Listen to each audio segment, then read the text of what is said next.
Sorry to interrupt you, Mary. My phone was ringing. No. Fascinating discussion. Really appreciate it. Thank you all for your thoughtfulness. And I would like to invite our next panel, our next and final panel, actually, up onto the stage. Our thanks again, by the way, to Microsoft for their Council for Digital Good. They've brought 3 of these 4 teenagers here today. Really appreciate that.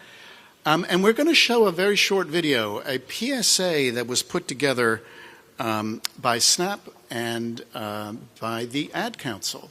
And it is called Because of You. And I think it is very appropriate for the final discussion that we're going to have today. So if you could just roll that.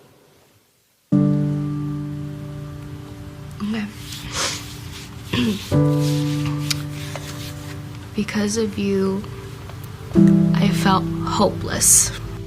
Because you told me you didn't like my voice, I started to not like it either. I know it was a joke, but it still hurt me. Because you said rude things about my work, I started to question my own voice. Because of your negative comments online, I've almost quit doing the one thing that makes me happiest in life. Because you shared something about me that was private, I felt embarrassed. Because you said hi to me on the first day of school, I felt included, and I knew that I was going to be okay. Because of you, I felt wanted and not alone in this world. Because of you sharing your story with me, I feel comfortable sharing my own. Because you were there for me, I feel beautiful. Because you were there when I was coming out, you helped me regain my confidence. I'm still here today because of you.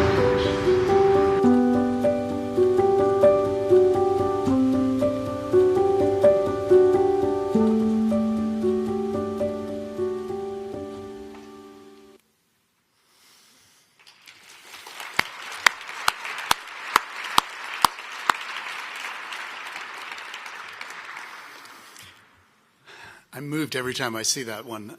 There's a longer one as well, I believe also up on YouTube, so go please have a look at it.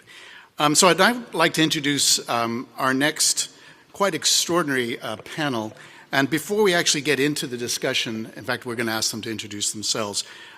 We do have one final special guest to introduce, and it is my very great privilege to introduce to you the First Lady of the United States, Mrs. Melania Trump.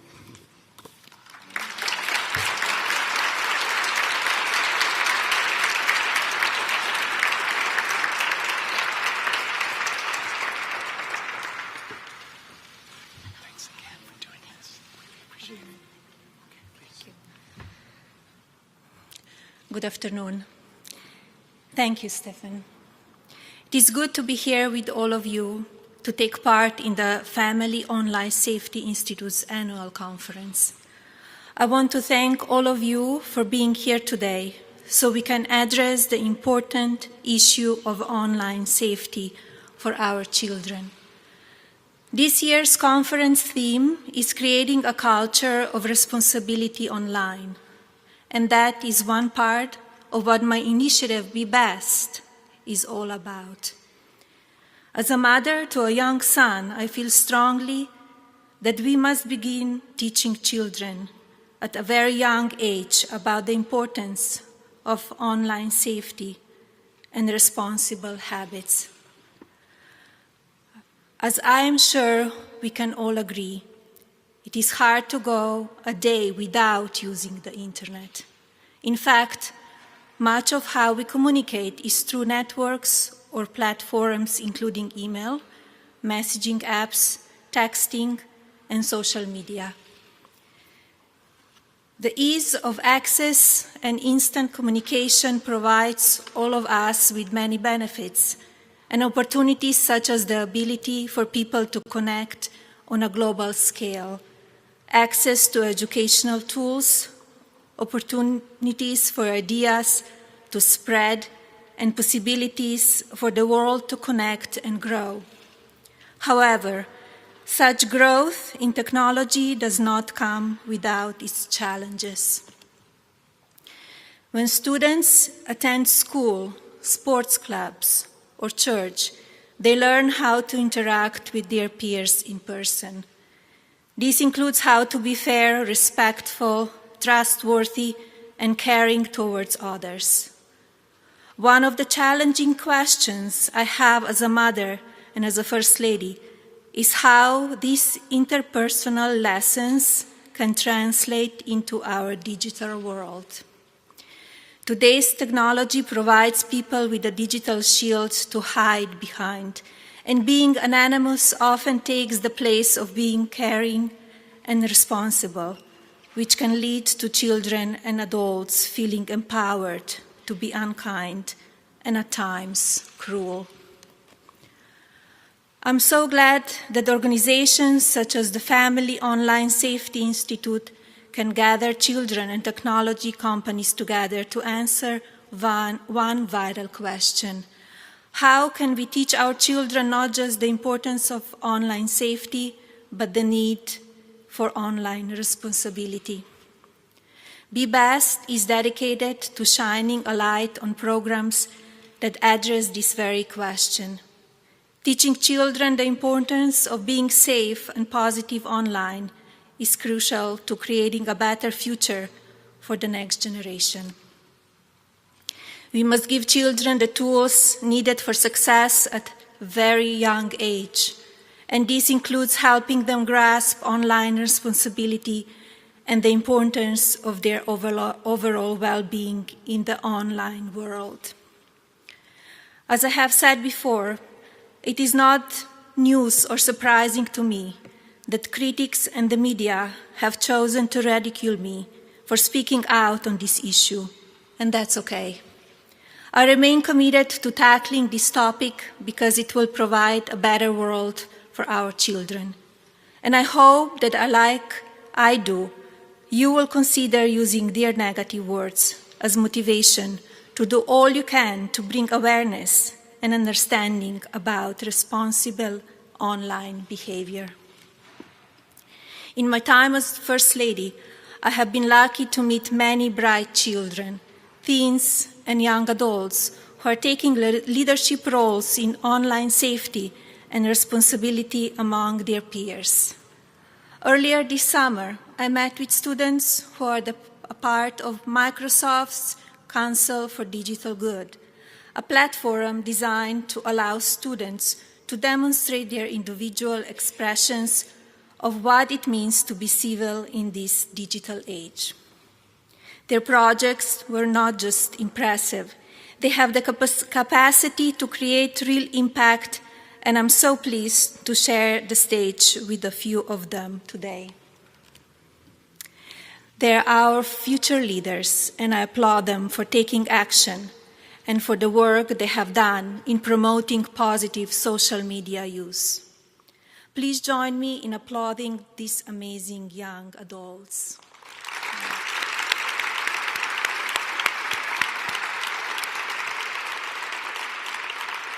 And with that, I'd like to begin the discussion and hear more about what these talented students have to share with all of us today. Thank you all, and God bless the United States of America.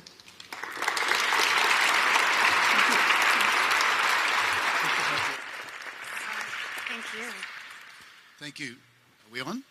Thank you very much, Mrs. Trump, for those excellent opening remarks. It's very good to see you again. I enjoyed the roundtable we had and the Rose Garden event. Really appreciate your commitment to this. So, we're going to ask each of our wonderful, wonderful panelists to introduce themselves, say who you are, where you're from, and maybe something we should know about you. Tricia, do you want to start? Yeah, good afternoon. Mrs. Trump, thank you so much for those amazing remarks. I'm absolutely honored to be able to be here. My name is Tricia Prabhu. I'm 18 years old. I'm from Naperville, Illinois, but I currently reside in Cambridge, Massachusetts, where I'm an undergraduate student at Harvard University. Something interesting about me, and something that's really vital to the reason that I'm on this stage today, is that I am a social entrepreneur, and I'm focused on making the internet a safer place for our children.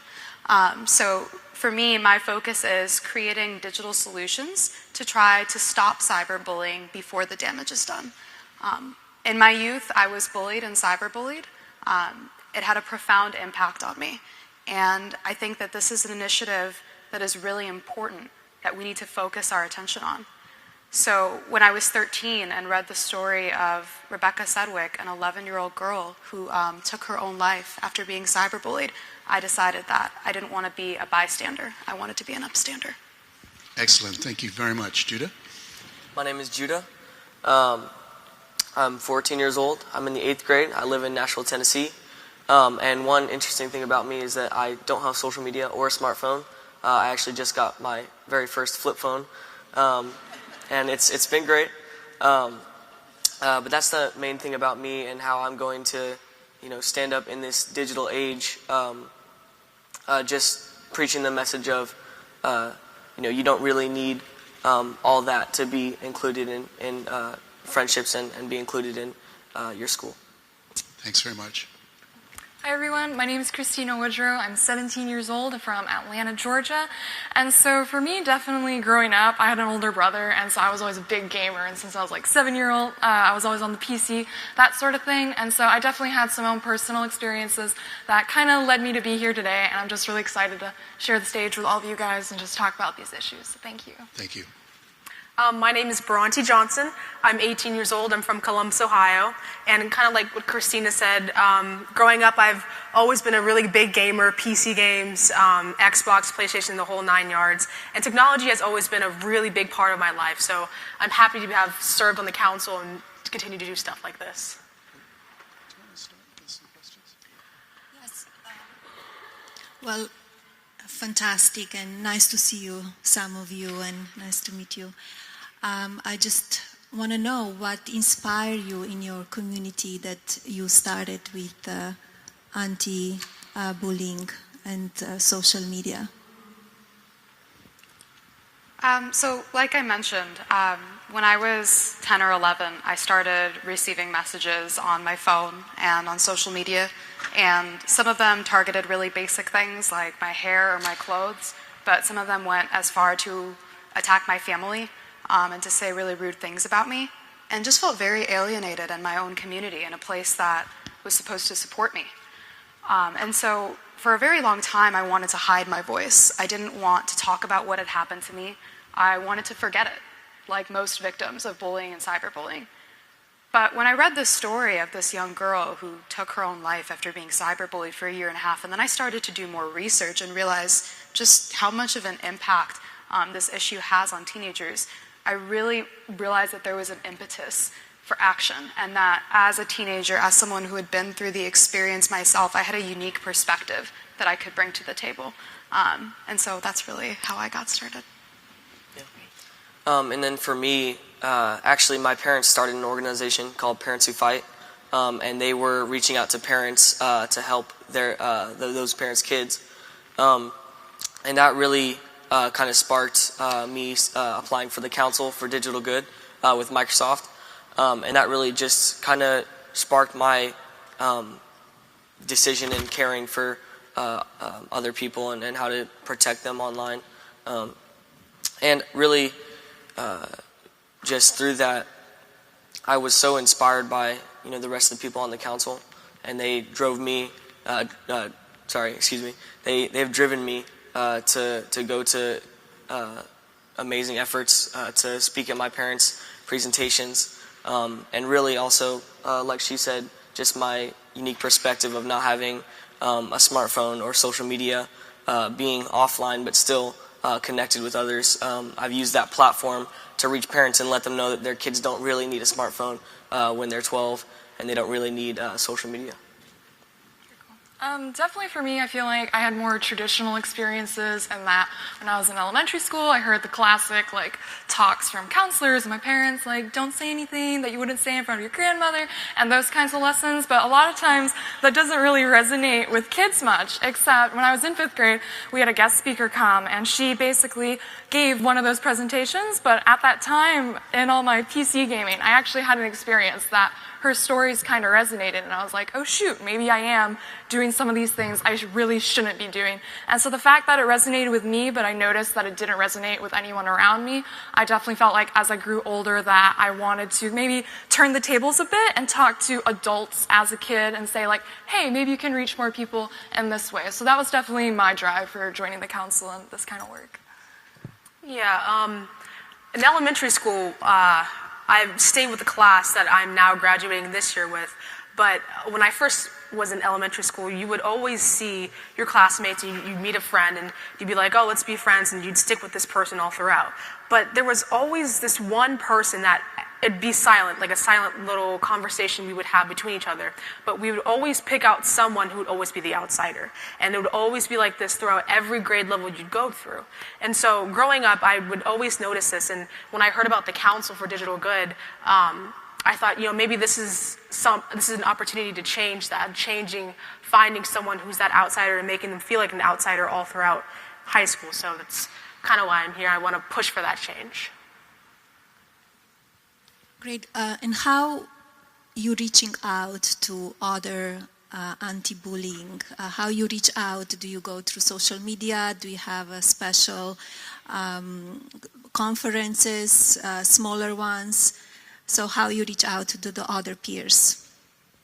So the way that I do that is I currently am a full-time student, but I also run a company that's focused on solving cyberbullying. So when I was 10, I started getting really interested in technology and coding, and so I learned to code at the age of 10. And when I first kind of hit on this issue, I thought, well, why don't we use technology to solve a problem that technology has created? So I actually ended up developing an app that's called Rethink. And what it does is when you're on a phone or on your social media and you try to post something offensive like, go kill yourself, or why are you still alive? The app is actually able to detect that that message is offensive. And then it gives teens a second chance to think about what they're doing. So like, hold on, are you sure that you want to post that message? It could be offensive. And we find that over 93% of the time, when teens have that second chance to think about what they're doing, they change their mind and decide not to post an offensive message on social media. So since we've released and launched over the last 3 years, we've touched 5.5 million students in the United States and 1,400 schools internationally. So we've become this big social movement about having teens think twice before they say things online, because every word matters. Fantastic. Congratulations. And for me, obviously not as great as being an app developer, but, using my platform and Parents Who Fight, just really what I believe in is reaching parents will reach the kids, ultimately. And by, reaching out to parents in my community and through my parents' organization, it'll just reach their kids in much more of a way. And also, if the parents, they're taking charge as the parent, it will help to influence their kids in such a way.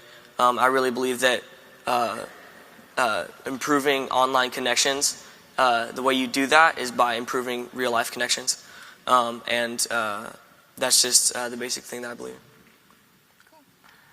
For me, it was definitely, I went back to my roots, so the little presentation I talked about. I actually had the opportunity last year, after having gone to our first council event in Redmond 2 summers ago, I kind of just mulled over all this information, and I went back to my former elementary school and I gave a presentation to parents, kind of just a conglomeration of all the resources that I obtained from my Microsoft experiences, and just talking about what I had learned. And so I conducted like some baby research there, and I was just curious about how prepared parents felt and if they would share what they learned with others. So that was kind of what I did. And then after our event this past summer, actually, I met a woman who was a cyberbullying expert who lives in my area. And so I worked with her doing a couple talks, and then I've also been doing some blogging on my own. So it's kind of just been some progressive stuff that I've really enjoyed. Kind of just finding specific programs in my high school. It's kind of what I've been focusing on. At my high school specifically, we have a program called the Green Dot program, and this is where we bring kids around the high school into we had it in our library, and we talked about how we can start spreading positivity, being nicer online, and just changing the way we are and leaving our digital footprint. And so by participating in programs like these and bringing the word of the council to the programs like what I just said, I feel can make a really big difference. That's great. And how would you say your peers and your friends, they react positive to it? They have a hard time? What you would say? How that translate to them? I feel as if when we were initially sitting down at the table, we were talking about how when you're saying don't be mean online or don't be a bully online, it can be uncool to say, and you're not really well liked if you say that stuff. But I feel as if it's really important to be that person, to put your foot down, and it all starts with one person that can spread to 2 people, then 3, then 10, then, you know, on and on and on and on. So. Yeah, and to build off what Bronte said, definitely at my school, when I first explained exactly what I was doing with Microsoft, people were like, is that really necessary? Like, that's needed? And that sort of thing. And so definitely, however, the more I talk to them and the more I actually try to engage in conversation with them, people gradually open up to it. And I think it's really important that, like Bronte said, even if it's like originally uncool, you know, someone needs to step up and say something. I think we've all been doing that pretty well. Yeah, and then also in that, by standing up, we're deciding that we're not going to let people decide who we are and what we get to be. You know, we decide what we want to stand up for. That's been a big thing for me. If someone says something like, someone says something negative about me, I'll say, have a good day, I like your shirt. Actually, in 4th grade, I would say that to people. There was I'm not going to say his name, but anyway, there was a kid, and I just had to say to him, hey, I like your shirt. You know, being nice to people when they're being mean back to you has such a greater effect than you can even realize. And then that works the same way on an online space. You know, whenever people are saying, you know, you should stop doing this. Why are you, you know, speaking out for, you know, against online bullying? You kind of just have to say, hey, you're cool. It's always great to turn negativity to positivity. Yeah. So I encourage that everybody. Yeah. Thank you. And we're nearly out of time, but I do want to check in with you all because I know 3 of you have been here all day. Tricia, you got here about halfway through. We released some research this morning, Mrs. Trump, called Online Safety Across the Generations, and we asked parents and we asked seniors their views, their issues and concerns. And one of the things we asked parents was how good of a digital role model they were to their own kids. How can we parents do better as digital role models? Anybody can respond. Go for it. Oh, okay. Well, actually, right after the presentation, me, Judah, and Bronte, we were all talking about it. And definitely, we thought it was really cool to see in perspective the whole across the generations. But we did feel like, I guess, since seniors and parents as the sandwich generation could go to kids, we were wondering, yeah, but where do the kids go? And so that was our initial reaction. And we were definitely thinking that just adults definitely engaging and showing that they are interested in what we're up to and being there as a support system as well. It's like a mutual interdependency. And so definitely I think for parents, just showing that you are engaged is the biggest thing. Yeah, no, if I were to speak to that, you know, just in my experience meeting with parents and talking to them, something that I've noticed is parents tend to be afraid of social media. There's this fear, you know, Twitter, Facebook, how is it going to impact my child? And what I say is if you're afraid about it, go learn something about it.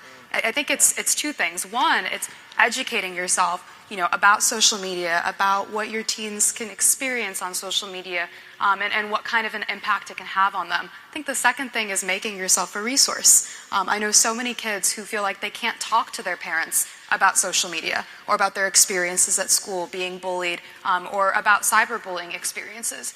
And I think starting at a young age and making it clear to your children that I'm someone that you can always come and talk to about these things is really important, especially when we see statistics that 75 to 90% of 13 to 18-year-olds say they don't feel comfortable telling their parents about bullying and cyberbullying experiences. And that's one of the most critical avenues to stopping that hate.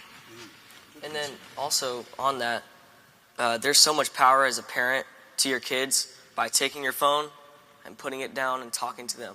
And by engaging your kids, it's going to mean so much to them. Maybe, they won't even realize it right away. But once they start to realize my mom is, or my dad is putting their phone down, the thing that they're on all the time, to talk to me, that's going to mean so much to them, like levels.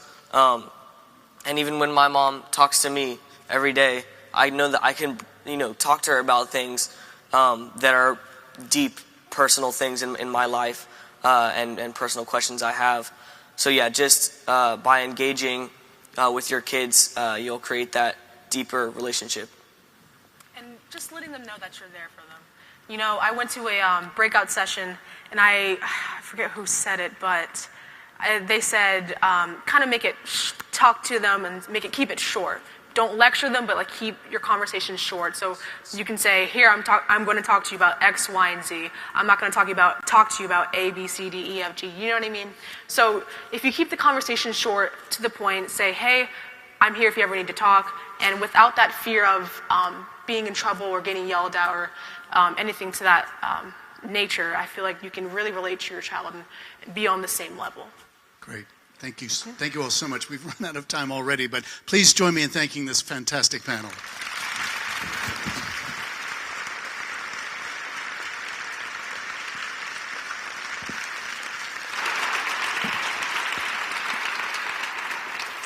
So I just want to conclude. I want to thank you, Mrs. Trump, once again for your focus and your work on the BBAS campaign. We were absolutely delighted when you chose that, and we will continue to work with you and your staff as you roll that campaign out. I also want to repeat something I said at the White House, which is that we need to work together to apply the golden rule, treating each other as we wish to be treated in our digital lives. So the golden rule transfers to the online world as well as from the online world to the physical world.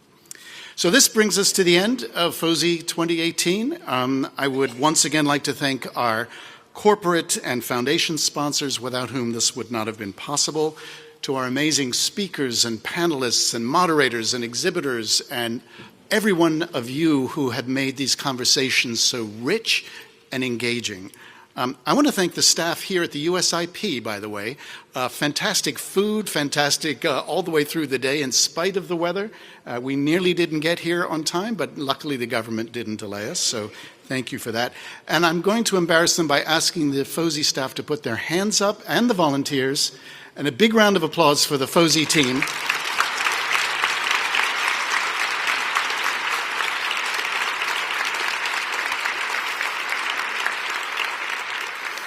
You would not believe how brilliant these people are to work with every day and the miracles that they pull off. And this is one of the miracles you're looking at right now. And finally, a big, big thank you to all of you. This community has grown and grown. We started with just a handful of companies and a handful of NGOs in 2007 when we launched FOSI, and now look at us, and look at us around the globe. And that's what I really loved about the discussions today, how many folks have traveled so many great distances to be here today. So thank you for that. Please, please take what you have seen and what you have heard today and spread it, like these guys, far and wide in both your personal and in your professional lives. And join us again next year as we continue to build a culture of responsibility online. And one final piece of housekeeping. This was my last piece of housekeeping. If you all could just remain in your seats for a few moments while we clear the stage, and then the voice of God will come through and let you know that the reception will be on. So thank you all very much, and see you next year.